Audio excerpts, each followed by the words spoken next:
잘 쉬셨어요? 네. 반갑습니다. 이제 그 강의 열심히 듣고 계셔서 나는 여태까지 강의 해봤지만 그렇다고 다른 사람들이 잘 못 들었다는 거 아니에요. 여러분들이 아주 열정적으로 너무 잘 들으셔서 진심으로 다시 한번 감사 인사를 드립니다. 온라인에 계신 분들도 아주 열심히 지금 듣고 계시고 해서 여러분 감사합니다. 아주 온라인에 계신 분들 모두 우리 오프라인에 계신 분이나 다 함께 감사를 드립니다. 이제 아까 민법까지 제가 말씀을 드렸는데 이제 행정기본법 이게 중요하다고 했죠. 아까 행정에 관한 법이 4,600여 가지라고 했죠. 5,000여 가지 국가 모든 법령 중에 그럼 4,600여 가지 행정에 관한 법을 총괄적으로 하나로 묶어놓는 거예요. 원칙적인. 민법의 총칙이 민법의 그 수많은 조항, 물권법, 채권법, 물권법, 채권법, 친족상속법 이렇게 수많은 법들을 민법 총칙이 묶어놨듯이 행정에 관한 4,600여 가지 행정에 관한 법을 총칙적 개념으로 묶어놓은 것이 바로 행정기본법이다. 그죠? 이렇게 이제 여러분들이 아시면 되겠습니다. 우리 온라인에 계신 분들 처음에 마이크가 잘 안 들으셨죠? 죄송합니다. 예. 여러분 잘 들리시죠? 온라인에 계신 분들 마이크 잘 들리시죠? 예, 고맙습니다. 모두 손 흔들었죠? 감사합니다. 예. 또 이 교육도 보시잖아요. 오프라인, 온라인 같이 하면서 이렇게 함께 서로 이렇게 강의를 듣고 배울 수 있다는 게 너무 큰 영광입니다, 여러분. 이 시간에는 아까까지는 민법에 관한 것까지 종합적으로 이제 헌법, 국가의 기본법인 민법, 또 행정법, 행정에 관한 여러 가지 법들을 종합적으로 또 우리 행정사의 목적과 기본 자세를 얘기했습니다만 지금 이 시간은 이제 4,600여 가지 행정에 관한 법을 하나로 묶고는 총칙적 개념인 행정기본법에 관해서 여러분 각각 말씀을 드리려 합니다. 행정기본법을 꼭 알아야 돼요. 사실. 그리고 행정기본법이 2021년 전형이 됐습니다. 그런데 공교롭게도 우리 대한행사회가 8개 협회가 2021년도 하나로 통합이 됐어요. 그래서 행정기본법과 같은 해 의미가 있죠. 그러니까 우리가 하나로 통합이 돼서 지금 화해, 일치, 평화를 이루어가는 단계에 있습니다. 반드시 그렇게 될 줄 믿습니다. 그렇죠? 그리고 최고의 국가 전문 자격사로서의 우뚝 서는 우리 행정사회가 될 줄 믿고 감사드립니다. 그다음 이제 행정기본법에 이제 40개 조항으로 되어 있는데 저는 이거를 행정기본법을 만드는 교수님하고 직접 한 2주간인가 그때 강의를 한번 같이 듣고 또 논해본 적이 있어요. 그러니까 너무 아주 행정기본법이 중요하다는 걸 느꼈습니다. 물론 전에 행정법에 관한 건 공부를 많이 했지만 행정기본법, 총칙적 개념 행정기본법이 또 이렇게 들어보는 중요한 걸 느꼈습니다. 행정기본법에 이제 부칙 1조에서는 이번 공판날로부터 시행한다 했는데 2021년도 3월 23일 제정이 돼가지고 이제 공포가 됐는데 6개월 후에 또 시행되는 경우도 있고 2년 후에 시행되는 것도 있었어요. 그러니까 2023년도에 총괄적으로 다 시행이 됐습니다. 그럼 참고로 그걸 아시고 이게 이제 되겠다 해서 말씀을 드립니다. 그럼 이제 행정기본법에 이제 그 원칙이 중요한데 이거는 왜 제가 이제 지금 행정기본법도 그 목적은 국민의 권익보호에 있습니다. 편익보호. 그렇죠? 그러니까 행정기본법이 국민 권익보호에 있다면 행정에 관한 모든 법의 목적은 다 국민 권익보호에 있습니다. 여러분 보세요. 민원처리에 관한 법도 일종의 국민 권익보호가 목적. 행정절차법도 국민 권익보호. 알았죠? 왜 국민 권익보호가 얼마나 중요합니까? 그러니까 우리가 국민의 권익을 위해서 일하는 우리 행정사, 국민의 편익과 행정제도의 건전한 발전에 기한다는 것이 우리 행정사가 해야 될 목표요, 우리 업무 수행 비전입니다. 그렇죠? 그렇기 때문에 여러분이 이걸 아셔야 된다 해서 말씀드립니다. 그럼 이제 행정기본법의 원칙, 이걸 알아야 돼요. 이거는 이제 왜 이걸 중요시하냐면은 모든 행정 절차에서 하자가 있거나 위법 부당한 행정행위가 있거나 여기에 위반되면 다 위법 부당한 행정행위가 돼요. 그렇죠? 그러면 우리가 이제 행정처분이 나올 수도 있고 또 잘못하면 뭐하고 또 우리 행정사들은 행정심판을 통해서 또 이의신청을 통해서 행정소송을 통해서 행정소송은 변호사 하는 겁니다만은 이런 걸 통해서 구제해 줄 수 있다. 국민 권익을 위해서 일할 수 있다. 그렇죠? 자, 그러면 법치행정의 원칙 8조 헌법과 합치되는, 그러니까 우리 헌법 공부도 해야 되잖아요. 모든 법은 헌법에 합치돼야 되고 행정기관의 모든 행정처분이나 행정행위도 헌법에 합치돼야 돼요. 그렇죠? 그럼 헌법을 모르면 되겠습니까? 근데 저도 공무원 생활을 그렇게 하다가 또 공직에 옮기고 있지만 그때 이렇게 헌법 별로 중요시 않더라고요. 뭐 헌법 사실 중요하잖아요. 모든 게 그게 원칙이 돼야 되잖아요. 헌법은. 그래서 헌법에 합치돼야 된다. 헌법 37조 107조의 헌법에 합치돼야 된다는 것입니다. 자, 평등의 원칙. 함적 이유 없이 어떤 차별을 하면 안 돼요. 그렇죠? 여기 여자분도 오시고 온라인상에도 여자분도 계십니다. 남녀 평등, 아주 평등 우리 보호되어 있습니다. 남녀 평등. 그런데 민주주의 국가에서는 실질적 평등이다. 평등법 알았어요? 공산주의 국가에서는 형식적 평등이다. 여러분 그거 알아야 돼요. 공산주의 사회. 한번 어떤 차이가 있을 것 같아요? 공산주의 국가에서 형식적 평등. 배급료도 똑같이 주잖아요. 그렇죠? 똑같이 줘요. 한 달에 얼마씩 준다고 똑같이 그냥. 뭐 돈 많은 사람, 적은 사람, 잘난 사람, 못난 사람, 뭐 남녀 다 똑같이. 그죠? 근데 어떻습니까? 실질적 평등이나 우리가 합리적으로 차별할 건 차별하는 거예요. 예를 들면 우리 여성분들이 오셨는데 병역 의무에 있어서 남자는 의무 복무제입니다. 당연히 군대 가야죠. 그렇죠? 여자는 의무 복무제입니까? 아니죠. 여자는 지원제죠. 제가 여군사관학교에 가서도 강의를 많이 해봤어요. 국군의 사단 단위로도 통일한국 교육을 전부 하러 다니고 왔어요. 여군들이 상당히 많아요. 그러면 여군들이 전부 물어보니까 지원해서 군인 활동을 하고 싶어 왔대. 지원해서 왔지 그 사람은 영장 나와서 온 건 아니잖아요. 그렇죠? 그럼 그게 차별됩니까? 남녀 평등 위반됩니까? 어떻게 생각하세요? 아니잖아요. 국가의 세금도 돈 많은 사람이 더 많이 내게 하고 적은 사람이 적게 내게 하고 그렇죠? 똑같이 국가 세금 부과하고 똑같이 어떤 배급된다. 이건 공산주의예요. 그러니까 우리 공산주의는 안 된다 이런 거예요. 실질적 평등, 민주주의 국가의 평등. 그걸 이제 개념을 알아야 돼요. 그렇죠? 그러면 실질적 평등이 과연 제대로 되고 있느냐? 그렇죠? 국가 기관들이나 지방자치단체, 우리 행정기관들이 실질적 평등을 위해서 일하고 있느냐? 그리고 이제 행정 자기 구속의 원칙. 이게 좀 자기를 어떻게 구속하는 행정기관이 이해가 되지만 우리 행정기본법에 이렇게 되어 있습니다. 자기 구속의 원칙이라는 게 뭡니까? 예를 들면 갑이라는 사람하고 을이라는 사람하고 똑같이 법인 설립 인허가를 신청을 했어요. 법인 설립 인허가 신청할 때 우리 행정사는 대리권이 있으니까 그건 인허가를 해줍니다. 할 때 보니까 어떤 행정사가 갑이라는 행정사가 신청한 그 법인을 해주는데 똑같은 조건이고 똑같은 건데 을이라는 행정사가 하는 데는 안 해줬다 하면 어떻게 되겠어요? 을이라는 행정사가 가만히 있으면 안 되거든요.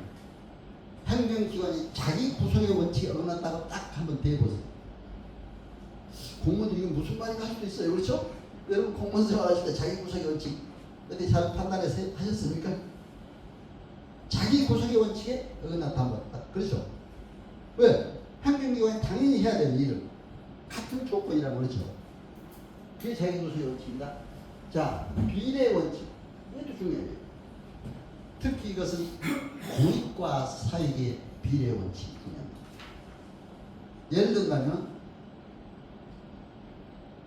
그때 우리 한참 고속도로 많이 냈잖아요. 고속도로 내릴 때 그 옆에 이제 토지를 수용하지 않아요. 노바스. 그렇죠? 근데 고속도로를 내면 공익적으로는 얼마나 많은 국민들이 혜택을 보니까. 그런데 개인 재산은 그냥 수용하고도 조금밖에 보상을 안 했어요. 그래서 비례의 원칙에 어긋난 거예요. 그냥 이름을 잘 알아야 우리 행정사분을 할 수가 있잖아요. 비례의 원칙에 어긋났다. 이건 안 된다 하고 또 주장을 하면 돼요. 그렇죠?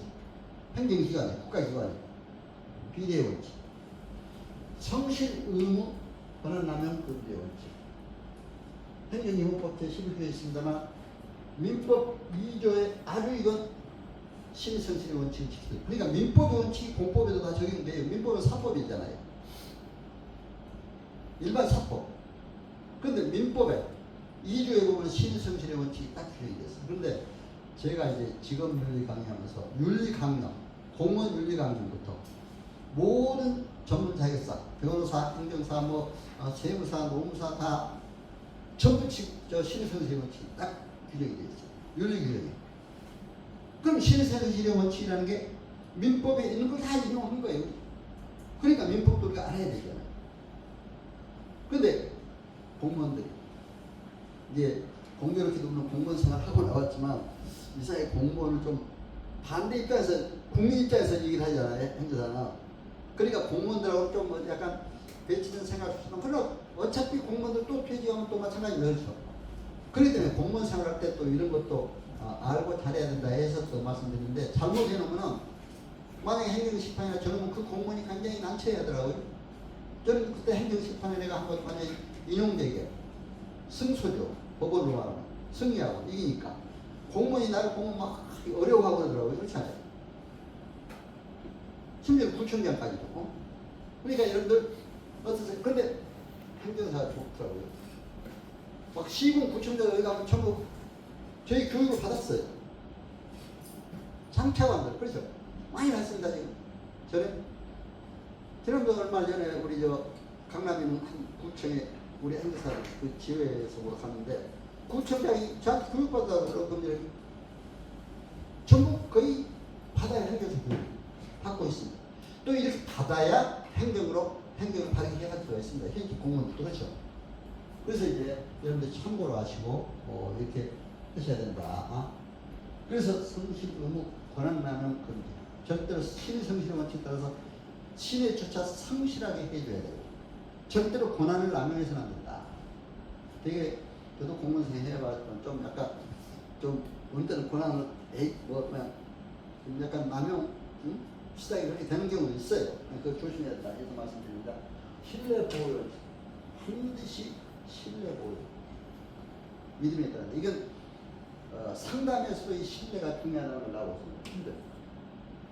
아리스토텔레스 고대 유명 아리스토텔레스 철학자 로고스적 설득 방법 상담 기법에서 파토스적 설득 방법 에토스적 설득 방법 세 가지.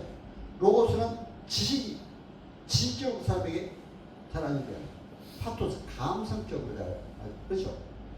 같이 어려운 사람 만났을 때 어떻게 그렇게 어려우냐고 같이 감정을 같이 에토스 믿음을 주게 되죠. 신뢰.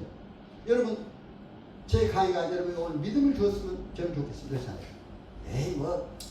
그냥 혹시 믿음 못 갖고 저는 이 강의 한번 하려면요 그냥 하는 게 아니에요. 제가 제 유튜브 보시면 알지만 며칠 전에 오늘 할 거 전부 해가지고 매일 밤새 들어와서 듣고 막 또 읽어보고 요 강의 아니 이렇게 만들어가 읽어보고 다 그랬습니다. 외우지 않으면 강의도 가서 제대로 못해. 한 달에 외우다시피 해야 와서 강의를 해요. 이 2시간 하는 게 그냥 쉽게 그냥 하는 게 아니에요. 그렇죠? 한 달 외우다시피 해서 여러분들에게 완전히 내게 소화해서 하니까 여러분들에게 이렇게 말씀을 드릴 수가 있지. 그렇지 않으면 이거 망설이고 막 강의 안 보고 들여다보고 좀 하다 보면 이게 그렇지 않아요. 그래서 여러분들이 신뢰 보호의 원칙 이게 중요하다.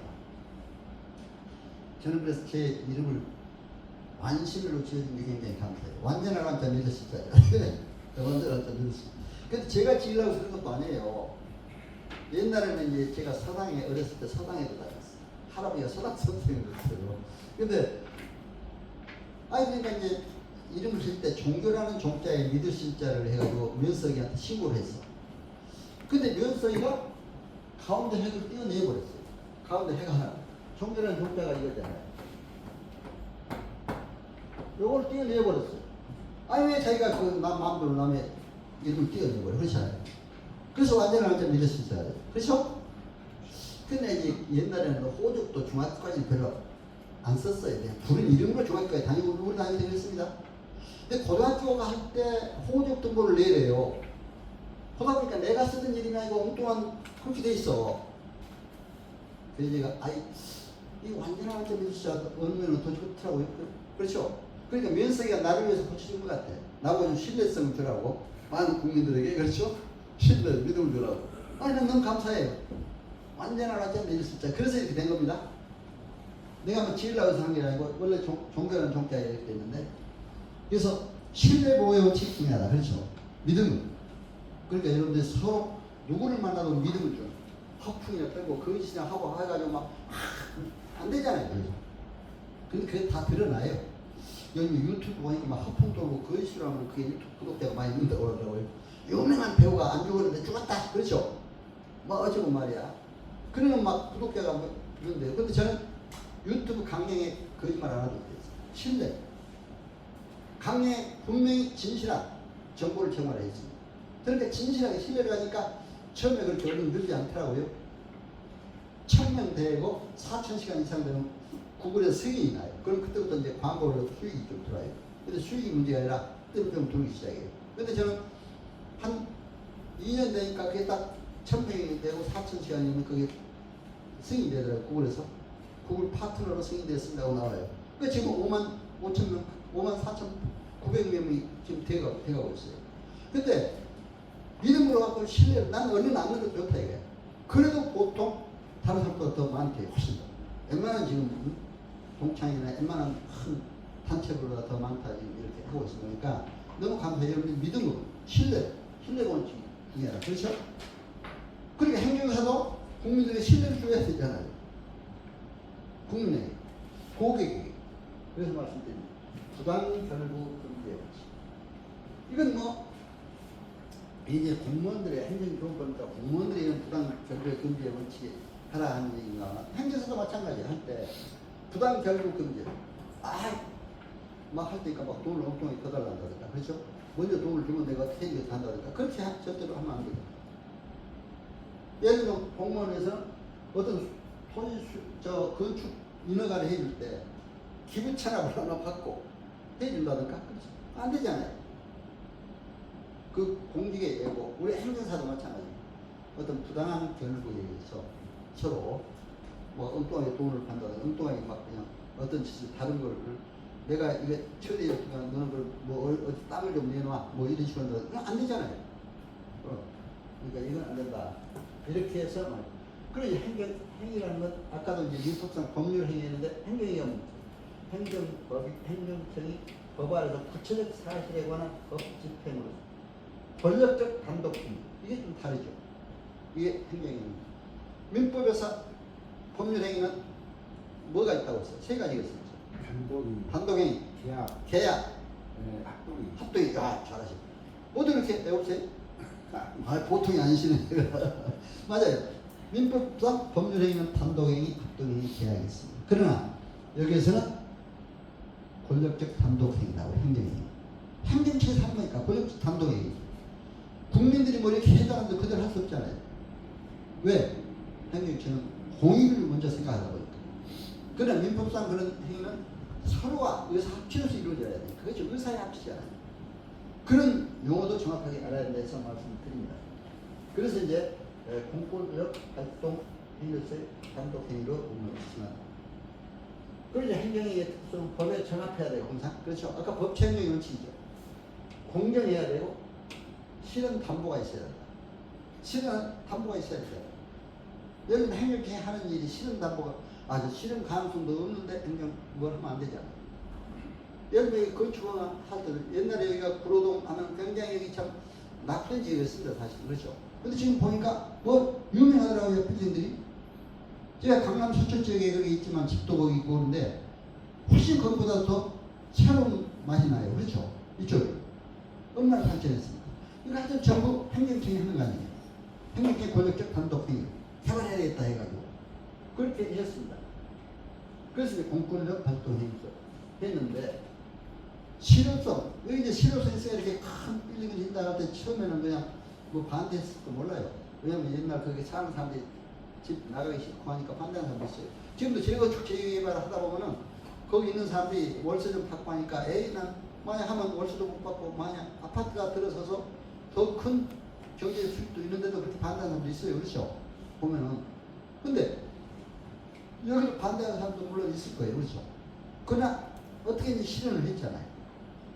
근데 실현을 못하는 경우를 행정처에 내놓으면 안 된다. 이런 얘기예요. 예를 들면 하늘에 달을 놓을 테니까 예산을 얼마, 국가 예산 얼마 쓰자. 하늘로 다리를 놓을 수가 있어요? 실현 불가능한 거잖아요. 예를 든 겁니다. 근데 요즘에는 참 웬만한 게 다시 막 바다를 뚫어가지고 내가 지난번에 보니까 거제도를 먹는데 막 부산에서 그 밑에서 바다를 뚫어가지고 거제도까지 가더라고요. 그렇죠? 터널로. 그러니까 이제 이렇게 요즘에 이제 기술이 발달해서 웬만한 그렇게 이제 한 것은 실현할 수가 있습니다만 실현이 불가능한 건 안 돼요. 그런데 이제 내가 이 얘기 하다 보니까 문학적인 면에서는 실현이 불가능한 것도 문학적으로 표현한 것이 멋진 문학입니다. 뭔지 아세요? 끓는 물에서 장미꽃이 피어납니다. 여러분 끓는 가마솥에서 장미꽃이 피어날 수가 있어요? 네? 안 되잖아요. 문학적인 표현 그것도 가능하다 그게. 그러니까 여러분들이 문화예술도 좀 이렇게 알고 같이 하면 굉장히 좋다 해서 제가 얘기입니다. 그러니까 이렇게 그러나 행정처이 하는 그런 행정행위에서는 실현이 불가능하면 안 된다. 그렇죠? 분명하다. 이렇게 하고 있습니다.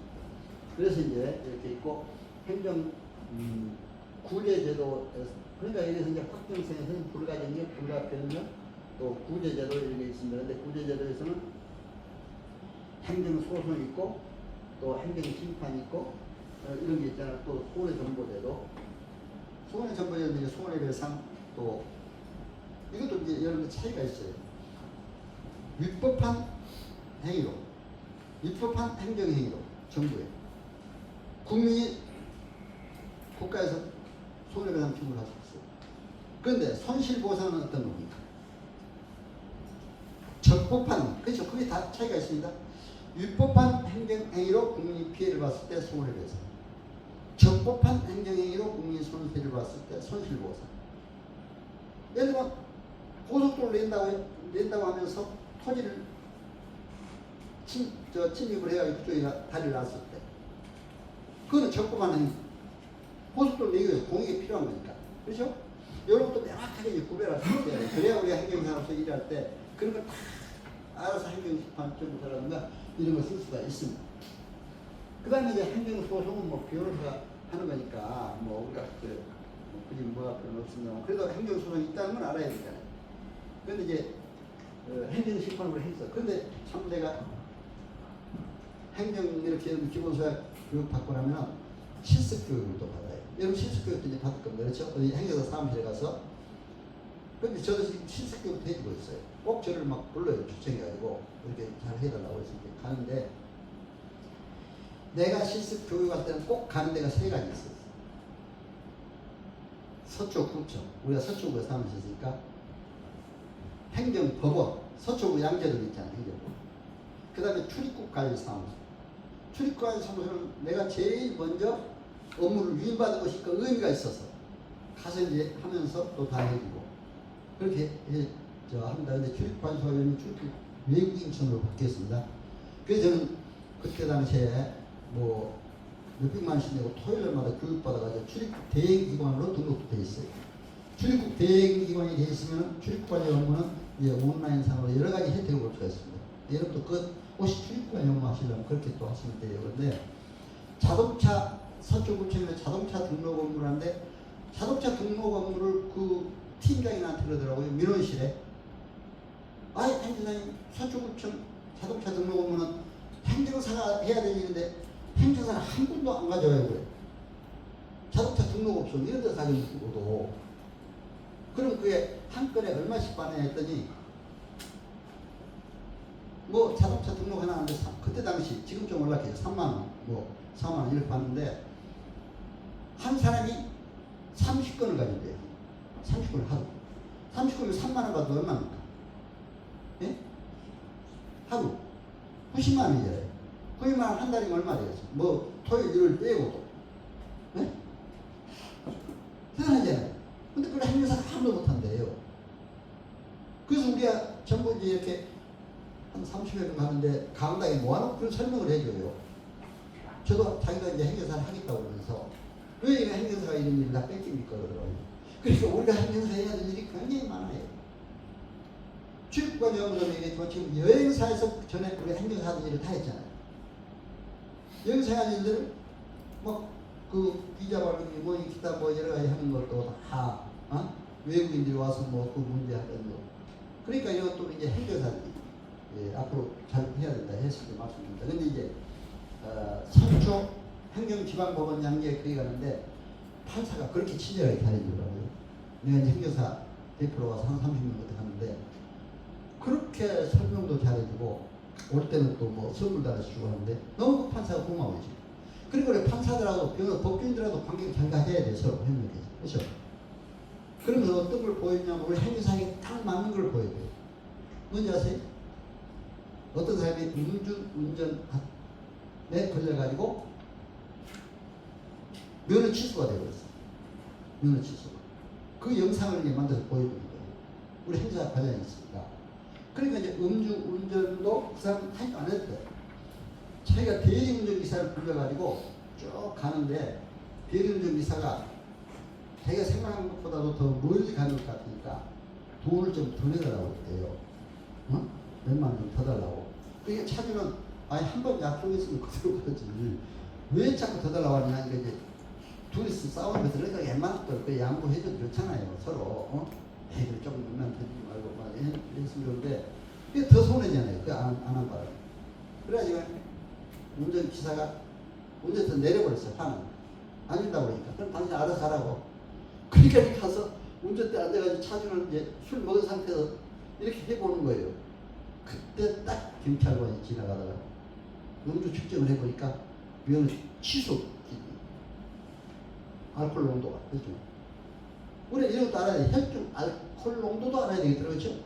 그때는 1.2 이상이면 취소 기준이었는데 지금은 이제 0.1이잖아요. 지금 굉장히 더 강화됐어요. 그렇죠? 조금만 취해도 이제 취소 기준이에요. 그런데 그 사람이 또 어떤 의미가 있냐면 처음에 그냥 무조건 행정소송으로 했어요. 그게 이제 그대로. 그냥 행정소송하니까 행정소송에는 기각당해보면 각각. 이건 먼저 행정심판 거쳐야 된다. 그렇죠? 상당히 의미가 있어요. 왜 행정심판을 거쳐야 된다? 여러분, 행정심판할 때는 임의적 행정심판 전치기가 원칙이에요. 행정심판을 먼저 해야 되고 행정소송을 먼저 해야 돼요. 아무데나 먼저 가도 돼요. 응? 그런데 몇 가지는 반드시 행정심판을 먼저 거쳐야 될 필요적 행정심판 전치기가 있어요. 그렇죠? 그건 어떤 거지 아십니까? 음주운전면허예요. 네? 국세 문제, 세금 관계, 노무 관계, 토지보상, 아까 국토도 오셨다고 그러죠? 토지보상 관계, 반드시 행정심판을 먼저 거쳐야 됩니다. 이런 정자에서 하는 이런 문제, 반드시 행정심판을 먼저 거쳐야 돼요. 그런데 필요적 행정심판 전치기에 그치지 않고 카카버리죠. 행정소송이 대상이 안 되니까 행정심판을 먼저 거쳐라. 행정심판에 가서 증거를 잘 못 댔어. 그게. 그러니까 이제 증거를 잘 댔으면 좋은데 아니 못 되면 당연히 기각당하잖아요. 취소를 취소한다. 그렇게 하면 그대로 인용이 되는데 그대로 취소한다 해버리니까 음주운전면허가 취소되잖아요. 그러니까 이제 다시 소송으로 왔어요. 소송으로 와서는 이제 거기에서는 증거를 이제 자기가 억울하니까 운전기사를 찾아간 거예요. 내가 당시 분명히 여기서 내려줬다고 그것만 증거해달라. 증인으로 서달라. 나는 그 자리에 내려줬잖아요. 자기가 또 그 사진도 찍었어. 그러니까 이런 거 하려면 그런 것도 증거도 잘 줘서 해야 돼. 그 내리는 자리에 사진을 딱 찍어놓고 기사한테 찾아갔어요. 여기 내렸다는 것만 그냥 법원에서 진술해달라고 했어요. 그러니까 거기 내렸다는 거 사진 찍어가지고 법원에 진술하니까 법원에서 이제 판결이 나와서 행정. 뭐라고 하느냐. 음주운전 면허 취소는 취소한다. 법 판결. 전부 취지에 그렇게 나오잖아요. 그러니까 취소한다니까 회복되는 거 아니에요. 그러니까 이 사람 막 뛸듯이 기뻐하면서 하는 그 영상. 그걸 우리한테 보여주는 거예요. 얼마나 행사한테 도움이 되겠죠? 야, 여러 가지가 관련이 있잖아요. 음주운전 면허 취소해가는 건 우리 행정사한테 해야 될 일인데, 또 음주운전 그렇게 해가지고 그렇게 돼서 취소된 거. 또 운전 안 하고 그 자리에서만 이렇게 돌리고 있었는데 경찰에 와서 걸려가지고 혈중 말콜롱가 있으니까 운전한 걸로 걸리잖아요. 일단 잡았으니까. 그런데 증거를 대니까 그게 이겼다. 승소했다. 얼마나 멋진 얘기입니다. 그렇죠? 근데 그 영상을 우리한테 보여주더라고요. 난 그래 그 판사가 있었죠. 지금도 고마워요. 그렇죠? 지금도 고마워요. 그래 행정사 대표 간다니까 그렇게 와서 또 친절하게 해주고 그렇게 해준 걸 볼 수 있습니다. 그래서 여러분들 우리가 법원 이런 데하고도 좋은 관계 서로서 해야 된다. 그래서 이제 말씀드립니다. 행정시범법에 각종 용어가 있는데 뭐 이런 것은 이제 법령 이런 데 이미 다 한 거니까 법률, 국회규칙, 또 대법원 규칙 이런 게 다 있고 지방 자치단체 규칙은 뭐가 있습니까? 지방의회에서 하는 조례가 있고 지방자치단체 상의하는 규칙이 있잖아요. 이런 것만 이제 여러분들 이건 다 여러분 잘 아실 거예요. 그렇죠? 그래서 이제 넘어가도록 하고 행정조합법 행정청의 책무 행정청이라는 게 이제 하여튼 항상 행정주체가 돼서 여러 가지를 이제 신의 성실다 성실하게 해야 된다. 이런 얘기입니다. 이 책무는. 그렇잖아요. 뭐 민원이 들어오면 행정기본법상. 근데 제가 이제 행정민원도 넣어보고 하면은 가짜 민원들이 많이 들어요. 거짓 민원. 근데 공무원들은 그 거짓 민원도 원래 받아들이고 하는 경우가 있어요. 그럼 어떻게 됩니까? 결국에 공무원들이 행정심판에 질 수가 있잖아요. 그런 걸 조심해야 돼요. 막 거짓으로 민원 제기하는 사람도 많습니다. 요즘에 민원인들이 별 민원이 많아요. 그래서 공무원들한테 가서 공부하시고 나도 공무원 생활할 때 보니까 와서 막 내 앞에 와서 책상을 두들기면서 막 덤비는 그런 민원이 있었어요. 아, 여러분 혹시 당해보셨어요? 공무원 생활하시는 분들? 그렇잖아요. 민원인들이. 별 사람들이 다 많아요. 그러니까 이런 민원인들이 있다 하는 걸 여러분들이 아시고 항상 우리가 공정하게 행정처분을 잘 해야 된다. 그래서 이제 행정조합법 여러 가지 또 이제 그 시행일은 아까도 말씀드렸습니다. 제재처분의 이제 기간, 제재처분은 이제 보통 그 5년이 지나면 해당이 할 수 없다. 여러분에게 5년은 뭐냐? 행정청의 어떤 처분이 있을 때로부터 5년 동안은 5년 내에는 언제나 할 수 있는데 5년이 지나버려 다만 할 수 없다 이런 얘기입니다.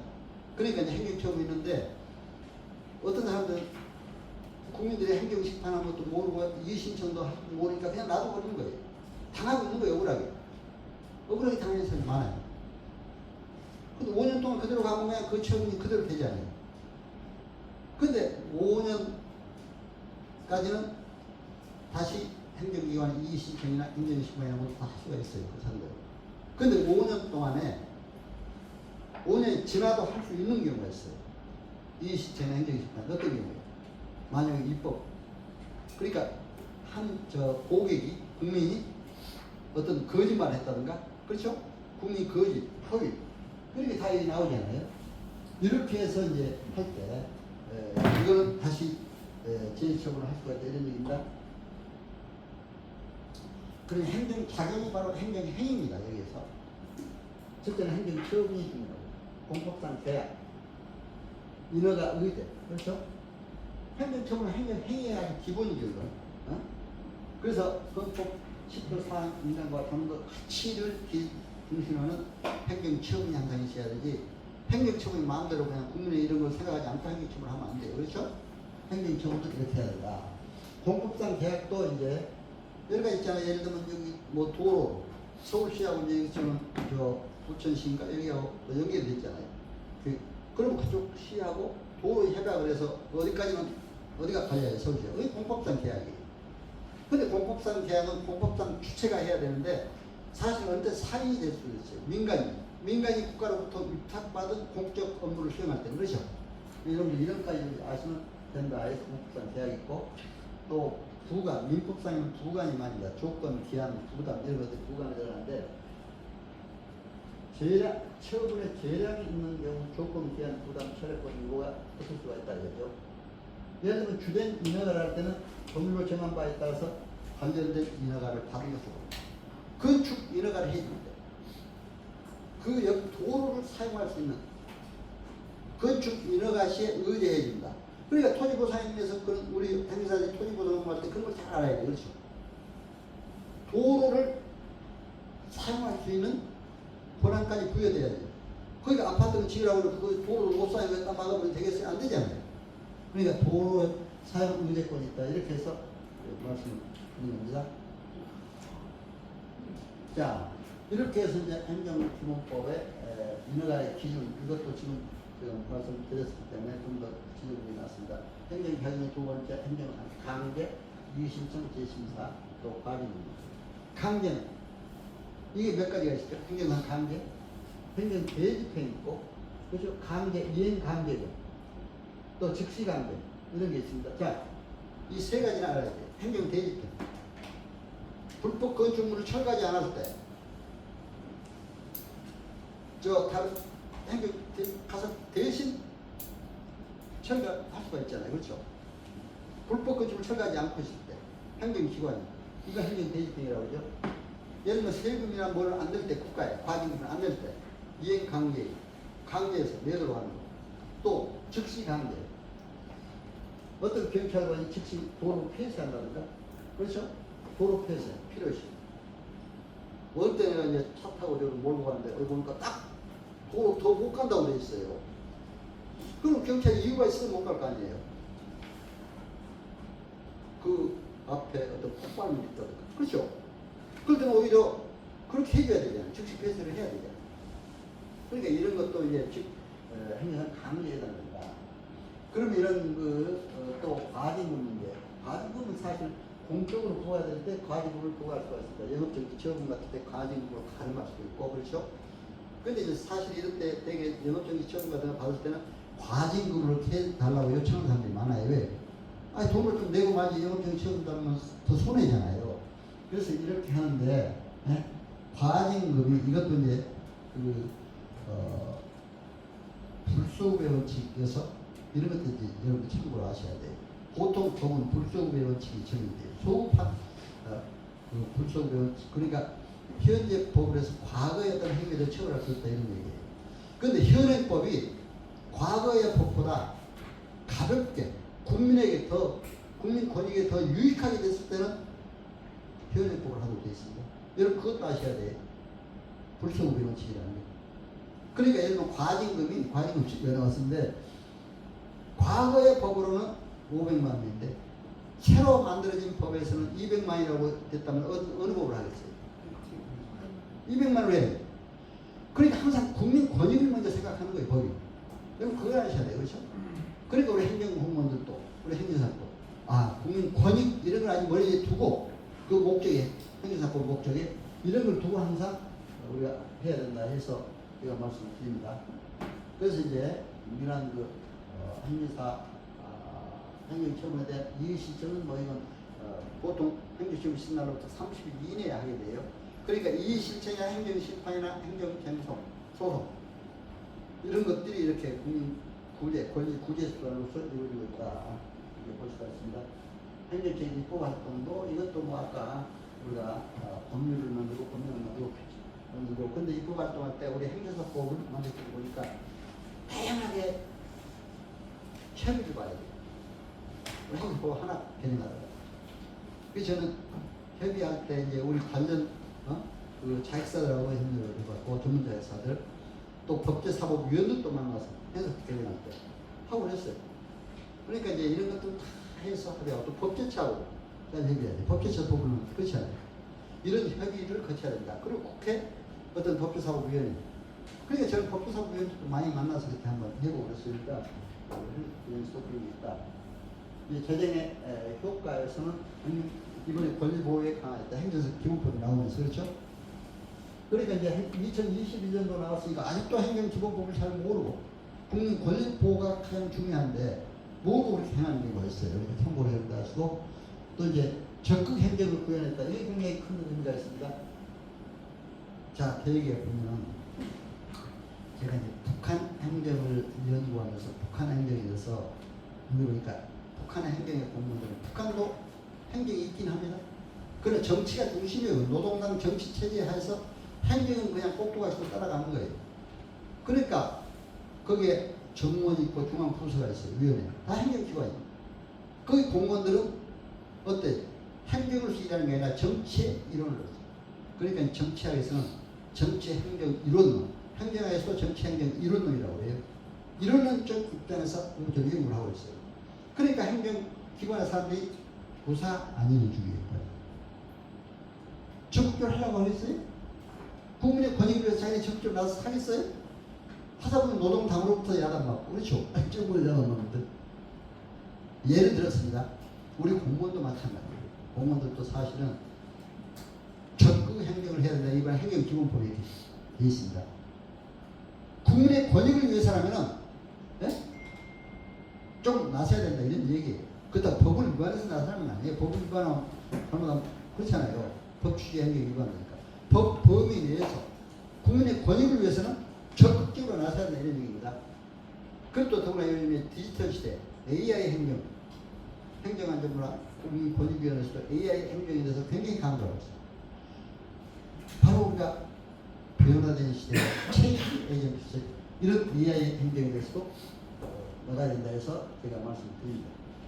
행정심판, 행정부는 아까도 말씀드렸지만 이거는 이제 여러분들의 행정심판 시간이 있을 거예요. 별도로 강의가. 그러니까 이것만 가지고도 몇 시간을 해야 돼요. 그러니까 여기서는 제가 생각했습니다. 아까 행정심판 중간중간에 이렇게 있다는 걸 얘기했으니까 그래서 행정심판은 좀 나가고 이것만 가지고 행정평을 가지고 1시간을 해야 돼요. 그러니까 이제 행정심판 시간에 보는 기본 소양교육 교육이 아마 있을 겁니다. 그렇죠? 심판이. 그러니까 없으면 또 실습 교육 시간 이걸 하게 됩니다. 참고로 행정심판은 나가고요.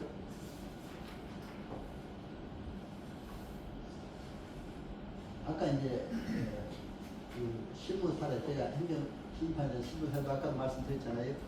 6개월 정도당을 완전히 그렇게 해서 했다. 이런 사례도 제 강의 안에 되어 있습니다. 그리고 이제 행정사 제도 이거는 뭐 이게 연도별로 뭐 일일이 할 필요 없습니다. 여러분 교재 참조로 한번 해보시고 이제 1906년부터 되게 이제 정시전 대서 규칙으로 해서 했다고 하는데 사실은 여러분 대서서 하면 그때 당시 전부 대서였죠. 그러니까 우리 행정사가 이제 위상을 높이려면 앞으로 그런 말을 쓰지 말고 행정사로서 이렇게 항상 국가 전문가로서 뭐 해야 됩니다. 그래서 2020년도 해서 개정돼가지고 현에 지금 행정사로 오고 있다. 이 중간중간 이제 앞으로 개정이 많이 될 겁니다. 그러니까 참고로 행정법 개정 내용도 뭐 지금까지 제가 말씀드렸습니다.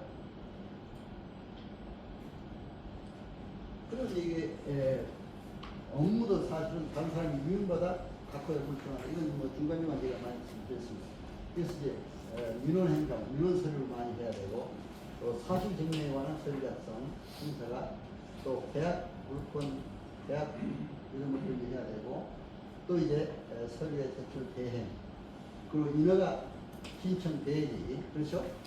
법령 행정 상담 아까 말씀드렸죠? 컨설팅 그리고 이제 사실조사 업무 이런 것들이 우리 행정사의 주 업무가 됩니다. 그런데 여기서 이제 우리가 꼭 알아야 될 것은 이런 그 행정사 업무에 대해서 그 법을 알아야 된다. 업무를 처리하는 거죠. 그럼 국가유공자는 국가유공자 예우 및 지원을 하는 법. 아까 내가 출입국 업무는 출입과지고 국적법을 했다고 했잖아요. 그러니까 요거는 여러분들이 꼭 좀 명심해야 돼요. 이게 좀 많은 업무를 중심으로 이렇게 넣어놨습니다. 그래서 이제 영업취소, 공유행복, 청소년복소, 또 도로교통법, 운전료 취소, 또 이제 건축에 관한 건 건축법, 부동산 손실보증 업무라든가 행복기 23조에 근거한 저는 이제 뭐 공시가격 조정도 해달라 아파트 동대표들이 와가지고 그것도 제가 해주었어요. 그러니까 이제 이런 법률을 알아야 하는 게 해주셨습니다. 그러니까 환경 분쟁 조정위원회 위원으로 나가다 보니까 그쪽 업무도 중요하고요. 자동차관리법, 또 도로교통법, 사회복지법, 그리고 이제 지금 또 여기 이제 아까 저작권에 관한 그런 업무도 행정사를 전문합니다. 그러니까 이건 문화예술에 관련된 저작권 업무입니다. 그러니까 이것도 여러분들이 참고로 알고 저작권 행정사들이 많아요. 행정. 저도 제 노래가 제 11곡 작사한 최영석 그림은 그분이 15곡을 작곡해가지고 12곡 또 비둘기 집작관의 해서 이렇게 계속 불려나가고 있습니다. 노래로. 왜 행정사가 노래까지 불려나가니까 가요, 예술의 전당 세종문화, 이번에 20일 날 또 세종문화에 하겠습니다. 나가면 온전한 사랑 이 주제로. 그러니까 이제 그렇게 불려나가니까 우리 행정사를 알리는 데 굉장히 도움이 돼요. 사람들이 음악을 좋아하잖아요. 다. 문화 예술 통해서. 이것도 우리 행정사가 하고 있다. 이 그렇죠? 여러분들 참고로 이렇게 드리겠습니다. 자, 이제 그동안 이제 전부 한 얘기이기 때문에 이제 마지막 결론으로 한번 마치도록 하겠습니다. 잠깐만 행정정책 물론 저희 문제는 그렇고요.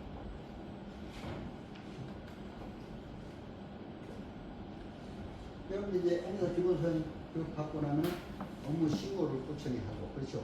사업자 등록도 내야 되고, 행사 등록을 해야 되고, 그다음에 아까 출입국 관리 업무는 출입국 대행 기관에 등록까지 하면은 이제 인도 되기가 쉽다.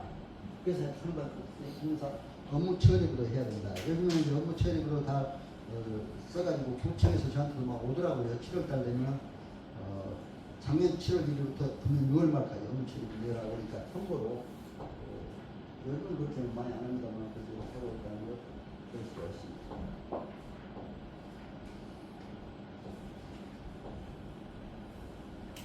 이제 마지막 결론 부분으로.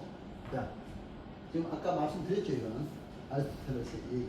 상담할 때 로고스, 논리 정연하고 지식 분배해야 돼. 파토스, 다음 결론을 갖고야 돼. 진실한 성과가 해야 된다.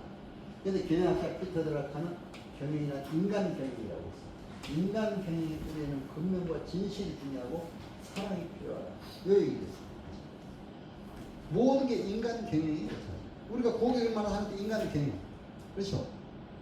그러니까 이제 이런 게 필요하다. 제가 그 행정대학원 서울대학교 그 다닐 때는 2층에는 행정대학원 있고 아래층에는 교육대학원이 있었어요. 배운 게 똑같아요. 행정대학원은 조직행정론, 인사행정론, 재무행정. 교육대학원은 조직관리론, 인사관리론, 재무관리론. 관리라는 말로 바꿔요. 내용은 똑같아요. 그러니까 적용 대상이 다릅니다. 행정학은 뭐예요? 국가기관, 지방자치단체, 공공기관의 정도. 경영학은 뭐예요? 사기업의 정도. 기업, 대기업, 사기업. 그렇죠? 그렇기 때문에 이런 게 차이가 있다. 배우면 똑같아요. 그래서 이제 이렇게 여러분 말씀드리고, 여러분 오늘 저희 말씀 잘 청취해 주셔서 진심으로 감사 인사드립니다. 아주 열심히 여러분들이 너무 들어주시니까 제가 아주 힘이 납니다. 제가 오히려 힘이 나요. 그러니까 행정사수가 모두가 다 힘을 내서 큰 발전을 이루시기 바라고, 우리 대한행사회가 어느 전문자회사라도 우뚝 선 전문자회사가 되고, 여러분 한 분 한 분 가정의 달에 여러분 가정과 또 하신 모든 사이에 크신 축복, 행복이 넘치시기를 기원하면서 제 강의를 마칠 겁니다. 뭐 강의는 또 시간 내에 딱 맞춰야 돼요. 그렇죠? 아무리 좋은 강의라도 시간이 넘어가면 안 되니까 딱 아직 50분 맞추도록 하겠습니다. 여러분 오늘 제 강의 잘 청취해주셔서 감사합니다. 건강하시고 행복하세요. 감사합니다.